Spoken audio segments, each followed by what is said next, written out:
Welcome to Live DAF, your online DAF Yomi Shir. Shalom Aleichem, welcome back to today's DAF, Bava Kamma DAF Pei Zayin. We are holding on Pei Bava Beis towards the bottom. Rabbi Yehuda tells us that a blind man, a summa, has no boishes payment obligations, so he has no obligation to pay for shame or embarrassment that he inflicts upon others. And this, of course, is learned from a pasuk. And here we go with another brisa, presenting the same halacha and extending it even further. Tanya idach, we have another brisa. Rabbi Yehuda Omer, summa, a blind man, emoi boishes, he will never pay for boishes. V'chein hoya Rabbi Yehuda poitroi, and likewise, Rabbi Yehuda would exempt a summa mikol dinim shebetorah from all monetary obligations. My time, Rabbi Yehuda, why? What's the source? Amar Kra, the pasuk says, Shaftu Eida bin Hamake ubein goyel hadam ala mishpatum ha'ela. So the pasuk mentions this is speaking about a person who inadvertently kills b'shoigeg. So the Eida, which is the Bezdin, will apply the proper procedure. So if it was b'shoigeg, he goes into exile, goes into galus, and the pasuk mentions a reference to that, and also ala mishpatim ha'ela. Mishpatim typically refers to all types of dinei mamonos, monetary obligations. So now we connect the two things. We connect galus and mishpatim. Kol sheyeshna b'makeh u'begoyel hadam. So anybody who is susceptible, who is open to the halachos of the makeh and the goyel hadam, which basically means the whole discussion there regarding a person who kills unintentionally, he goes to galus. So a typical person, these things apply to, right? So he will also, the mishpatim will also be relevant to him. Yeshnei b'mishpatim, all types of dinei mamonos will apply to him as well. But a summa, kol she'enei b'goyel hadam, he does not avail himself to those halachos, as we learned yesterday, because he's exempt from galus. Enoi b'mishpatim. So if he has no din of makeh and goyel hadam, which is basically anything involving penalties for killing people, whether it's misa that the Bezdin will impose, whether it's the galus, basically all those halachos which don't apply to a summa, einoi b'mishpatim, likewise, mishpatim don't apply to him. Tanya idach, we have another brisa which takes it even further. Rabbi Yehuda Omer, summa einoi boishes, so he doesn't have to pay for boishes. V'chein hoya Rabbi Yehuda poitroi, listen to this, mikol mitzvos, hamoris b'torah. According to Rabbi Yehuda, a summa is totally exempt from all obligations, all mitzvahs in the Torah. Amar Rav Shisha b'ed Rav Idi, why? My time with Rabbi Yehuda, where's Rabbi Yehuda coming from? Amakro, we have another connection in another pasuk.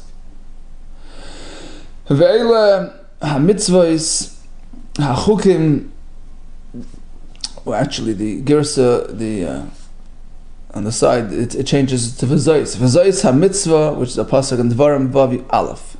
V'zayis ha-mitzvah ha-chukim ba-mishpatim. So we have a reference to mitzvahs and to mishpatim.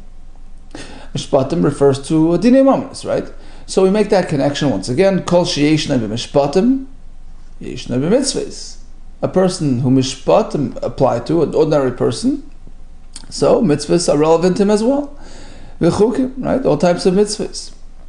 But v'chol she'enai b'mishpatim, but a blind man who mishpatim don't apply to, as we established earlier, einai b'mitzvahs v'chukim, likewise, all mitzvahs don't apply to him as well. And by the way, Tesis points out that in contrast to a shoita who's totally pater from mitzvahs, min ha-Torah, midrabanan, but a summa, although he's pater from mitzvahs, that's only min ha-Torah, but midrabanan, he's chayev. And Tesis says, because, if you're going to say otherwise, then imkein havale kiblei nachri, then you're making him like a goy, she'ein noyik b'teres Yisrael klal, doesn't identify as Yid at all, he doesn't practice anything that Yisraelim do. And therefore Tesis concludes that, of course, midrabanan, he will do all the mitzvahs.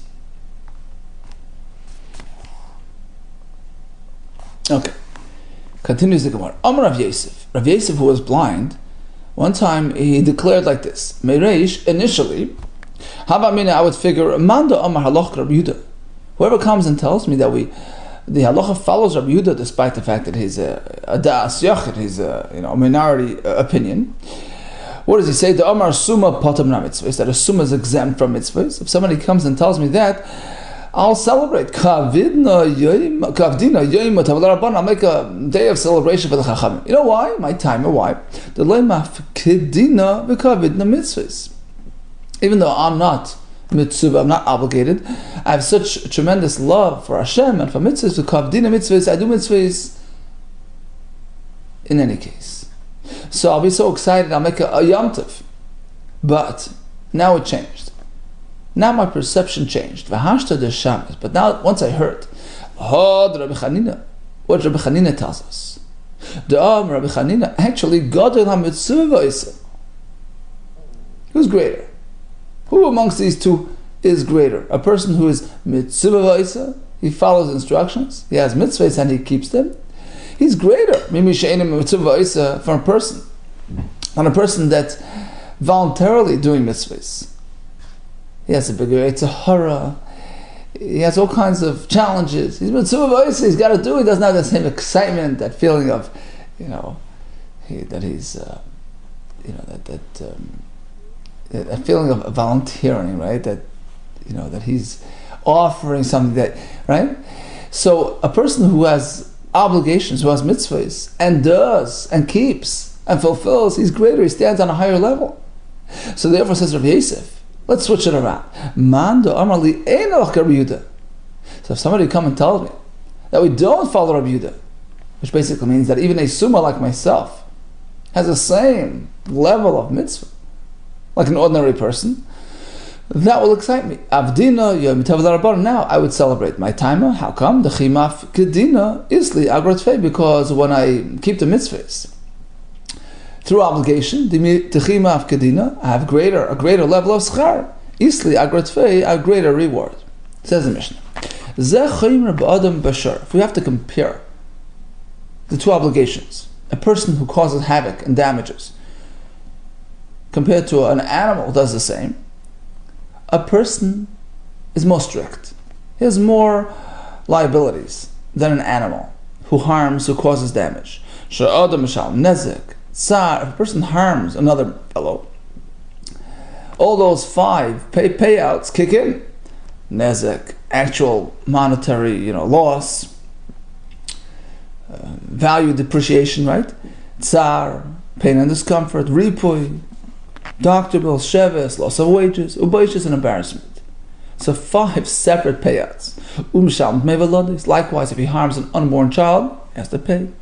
But an animal doesn't. If an ox gores a person, nezek, all the owner pays is for nezek. And likewise, there's no concept of dmei velodis by the animal, because the pasuk stipulates that it's limited to people. Continues the mission. A person taxes father, mother, but doesn't really generate a wound. That's one case.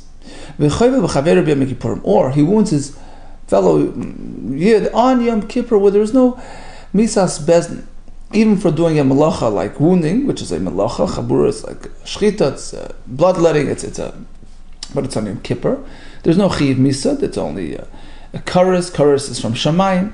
So in both of these cases, since there's no misa applied by bezdin, so dinei mamonos kicks in. Chayav b'kulan, he has to pay all those various payouts. Hachayav bevet ivri chayav b'kulan. The person harms a Yiddish slave, so once again, all 5 payouts are in place. Chutz min hasheves bizman shu shaloi, except for one exception. Sheves, loss of wages, if the evet happens to belong to the attacker, so he caused himself loss. There's no payout of sheves because it's not applicable, of course. Let's say he harms his friends. Evet Kanani, non-Jewish slave, once again, all these payouts kick in. But if it happened to a reader says baishas, that doesn't apply to an evet. All these individuals who have no liabilities, who have no obligations, a chayrish is deaf mute, a shaita deranged, or a youngster, a katan, getting involved with them is bad news. Why? It's all loss. If a person hurts these individuals, he has to pay up. But they're exempt. It's a one-way obligation, one-way liability. But if one of these causes others damage, he's pater. Rashi says, well, no, here it's very partial because they're not chayiv and they're not mature and responsible and healthy, so there's no chayiv there. Or they're not liable to any sort of punishments. Now, ha'eved va'isha, so a slightly different category. You have an eved who's eved kanani, or a married woman. So it's a similar type of thing, but slightly different. Once again, we apply the same phrase. P'kiyas and ra, interacting with them is risky business. Ha'chayvel b'hem chayiv, v'hem shechavl b'chayim tur. Once again, it's a one-way liability. Hurting them generates payouts, but they are always exempt upon hurting other people.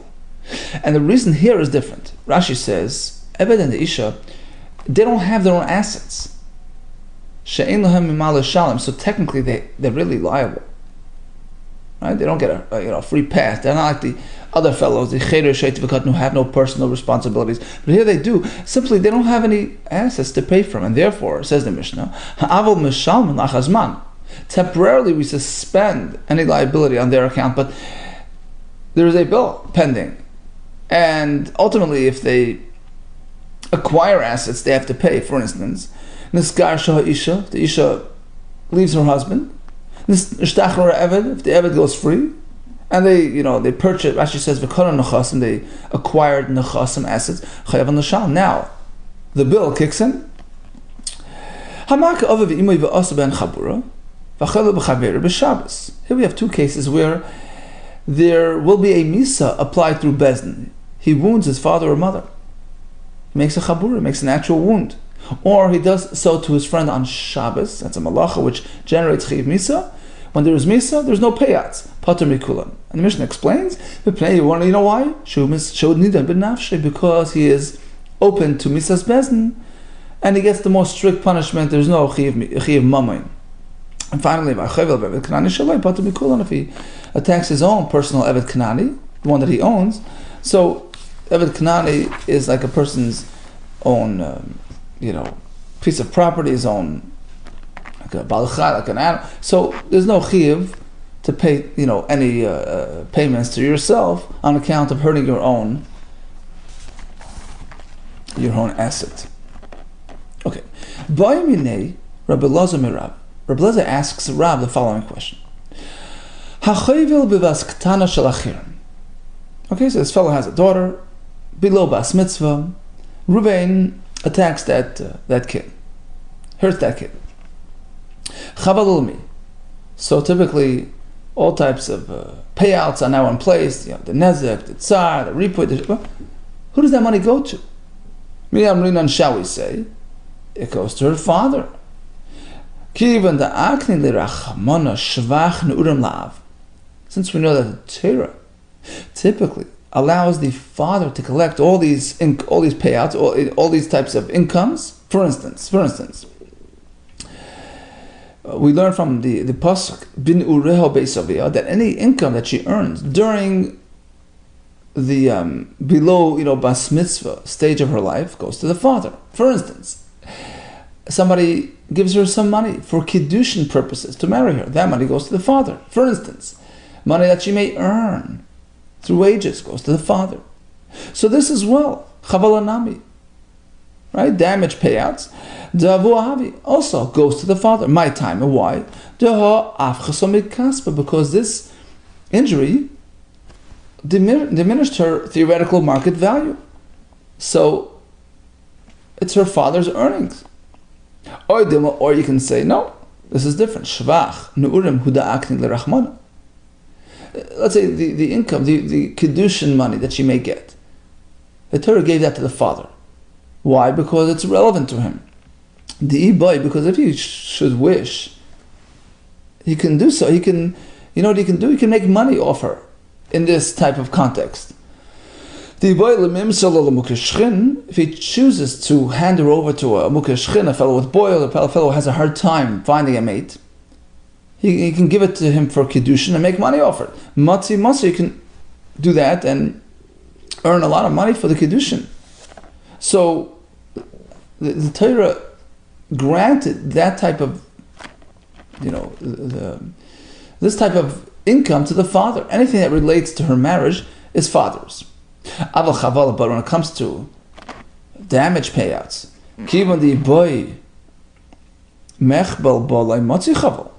this is something which is not relevant to the father. Father chooses to attack his kid, to hurt his, wound his kid. Of course, he cannot do that.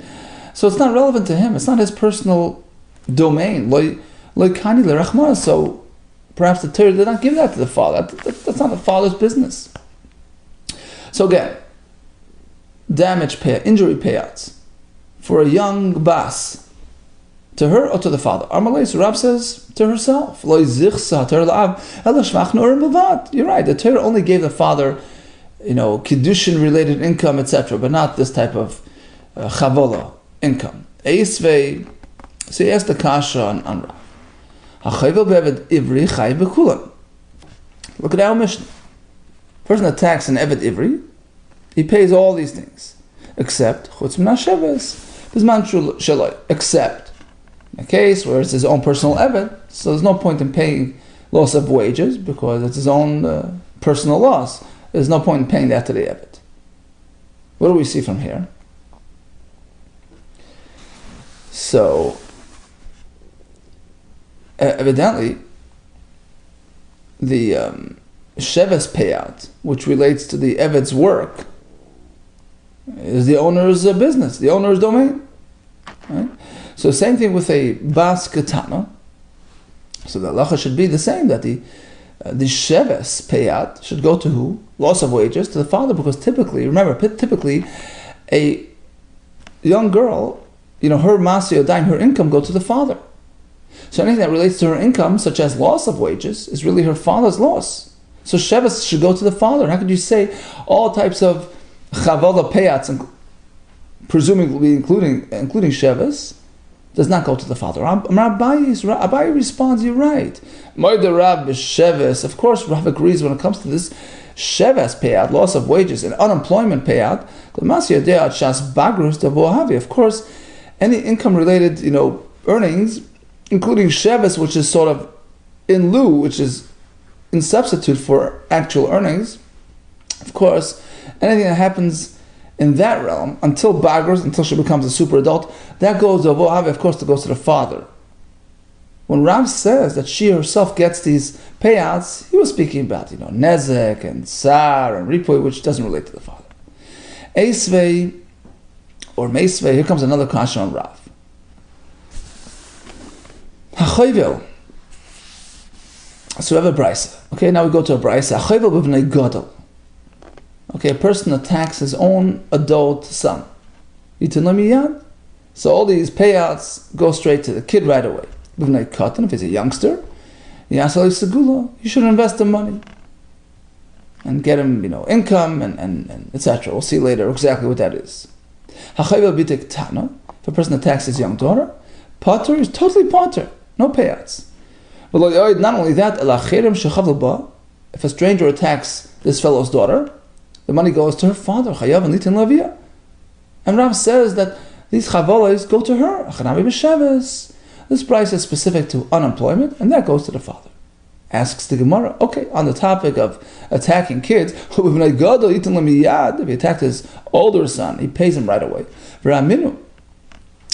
have a kasha from a different brisa,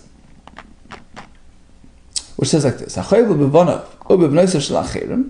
if Reuben attacks Shimon's youngsters, whether it's the sons or his daughters, so G'dolim yitin lahem miyad. If they're adults, he has to pay them right away. K'tanim, if they're under bar mitzvah, yaslam segula, he should invest the money so that they have their income. Okay, bebanav b'mnaisiv shalei pater. But, and this pertains to our discussion, if he attacks his own children, whether it's the K'tanim or the G'dolim, he's totally pater. And in the previous brisa, we said a little differently. We said that if he attacks his b'nai gadol, he has to pay out right away. B'nai katan, yasalei segula. And here we say, if it's his own personal children, he's exempt. Amris, the answer is like this. Different circumstance, like kasha. Kan kishe smuchim al shulchanai. Kan kishe hein smuchim al shulchanai. You see, brisa 1, where he pays, even for his own kids' injuries, the kids are not dependent on him for their income. He's not supporting his kids, plain and simple. They're off on their own. So of course they deserve these earnings. Brisa number 2 is speaking shesmuchim al shulchanai. This father's fully supporting them. So now he's not going to pay them for chavalos. All these forms of income belong to him because he's supporting them. Okay, so brisa number 1, no support. Brisa number 2, yes, support. Asks the Gemara, so how have we established brisa number 1? No support. If that's the case, the brisa continues. So if he attacks his own young daughter, he's potter. Not only that, if others attack her, they have to pay her father. Hold it, why? He's not supporting her. The money should go to her. She needs to support herself. That's not fair. Now, even according to the opinion which says, when it comes to a personal slave, an Eved Ivri, an Eved Kanani, right, a non-Jewish slave, a master can turn to his Eved and say, Imi, work for me, but I'm not supporting you. Even if that's true, because that's only true by Eved Kanani. Over there, the Amar Lei, because the owner can tell him, look, you're a fully capable adult. So let's make this arrangement. All day you work for me, and then I'll let you out at night to go collect for yourself. Towards evening, Zil, Zachar, go make your rounds, collect tzedakah, v'achoil, and you'll have your food. So that's an arrangement by the Eved Kanani, but when it comes to an Eved Ivri, a Yiddish slave, Eved Ivri, of course you can't do that. You have to treat him as yourself, give him the same standard of living as you would apply to yourself. Imcha, right? Imcha b'mach, imcha b'mishta, has the same standards as yourself when it comes to eating and drinking. So you can't just send him out on his own. Kolosh can beat, and of course, his own daughter. Basically, how could you take her earnings and refuse to support her? Answers the Gemara. He's allowing for her basic needs, but any extra income he wants to keep. As he told us elsewhere, must be speaking income that's above and beyond her basic needs. Here as well, Nisrucha must be speaking about that. Those types of numbers. Extra income. Okay, so that extra he can take. Basically, she has enough for her own income, and this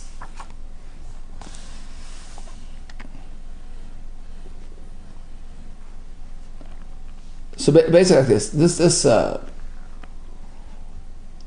payout, this chavala, there's a portion of it which she needs for her own income, but if it's above and beyond, $1 million above and beyond her basic needs, so that he can take. Okay, fine. So once again, we have two brises. Brise number 1, father is not supporting these kids. And brise number 2, he is. Let's go back and analyze and compare the two brises. So how have we established and interpreted brise number 2? Father is supporting. Okay. What does the brise say?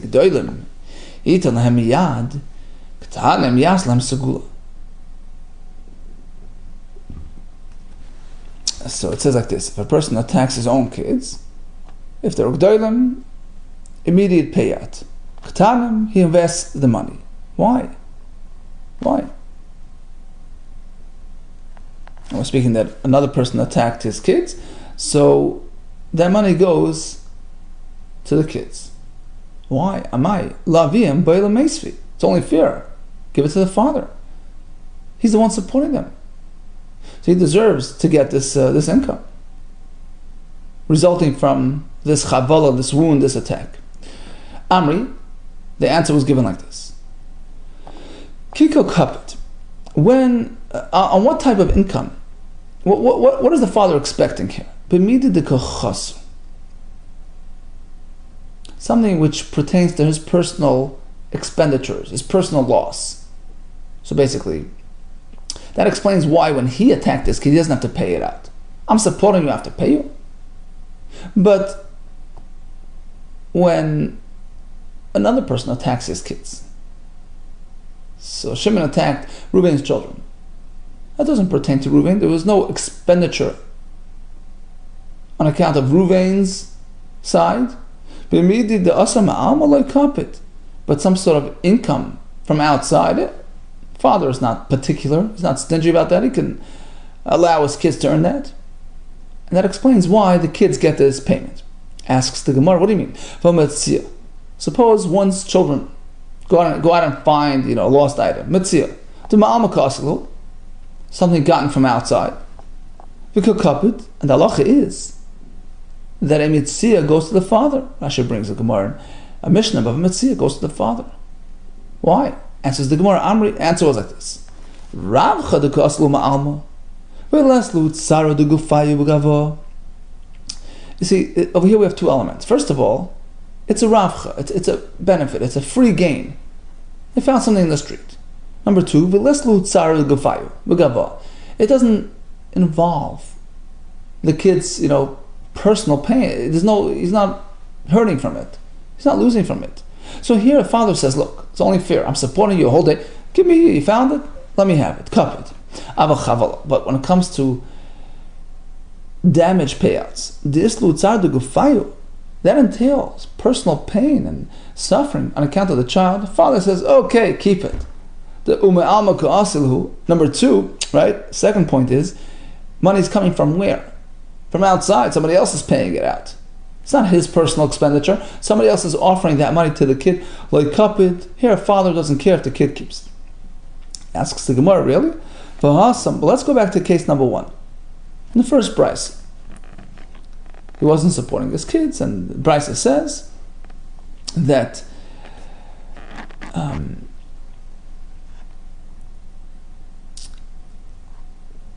if somebody attacks his young daughter, so Shimon attacked Reuben's young daughter, the money goes to Reuben. She was personally involved personal pain. It's income coming from outside. And we see, the Brisa says, father doesn't allow the daughter to keep it.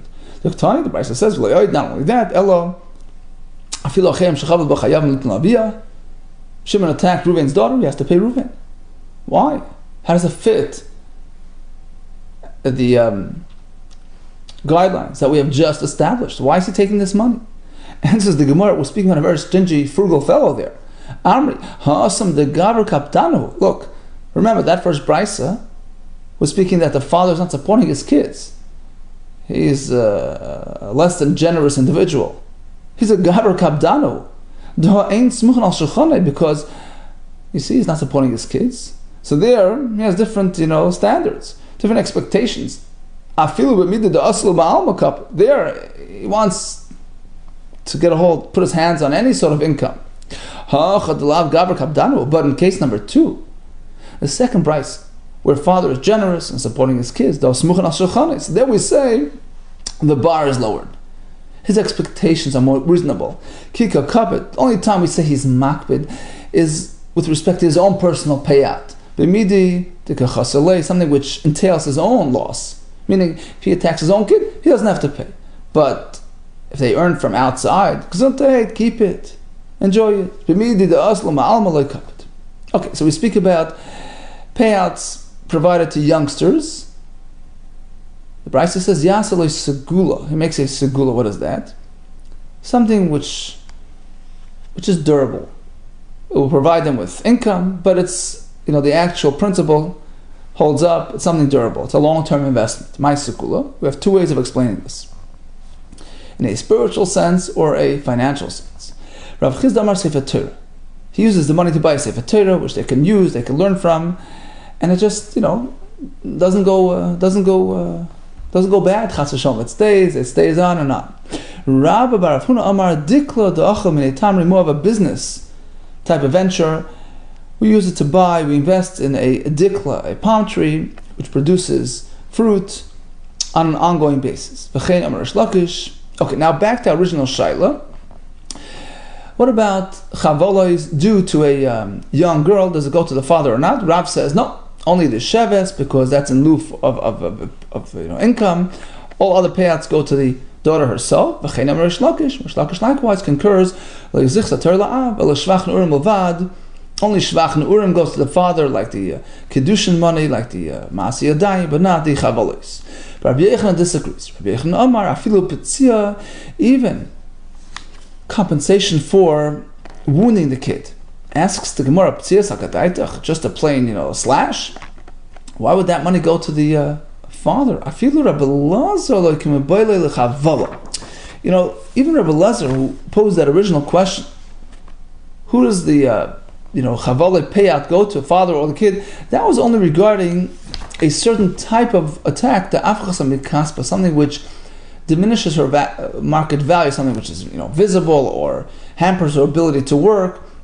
So that rightfully goes to the father. You know why? Rashi says, key word here, because we all know that a father can theoretically sell his young daughter as an Amma Ha'ivriya, a Jewish maidservant. So anything relating to her market value, etc., pertains to the father. It's his business. So Kiddushin is his business because he can Mekadosh her.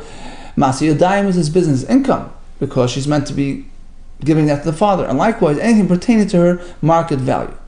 But it's just let's say some sort of wound which does not affect her market value. There's no question. Of course, it goes to her, not to the father. It's not the father's business.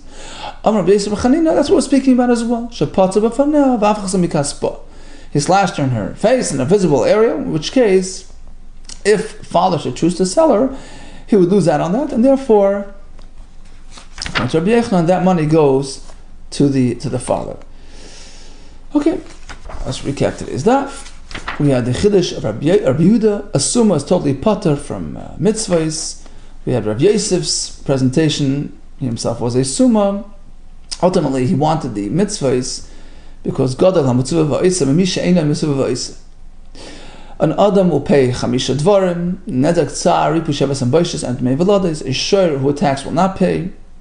We had all kinds of cases. Sometimes the incident triggers payouts, sometimes not. Rav tells us that chavolos, these payouts due to a young daughter, does not go to the father. Only kiddushin money, only ma'asi yadayim money, but not chavolos. It's not the father's domain, except for sheves, loss of wages, which of course pertains to wage loss, which is the father's business. Whereas Rabbi Yehuda, we just concluded Rabbi Yehuda disagrees. Everything goes to the father as well. Then we discussed situations where payouts are in place for attacking kids. Sometimes they are, sometimes they're not. Sometimes it goes to the father, etc. All depends whether or not he's supporting them, and so on and so forth. All the best to you, and Atzlach Rav.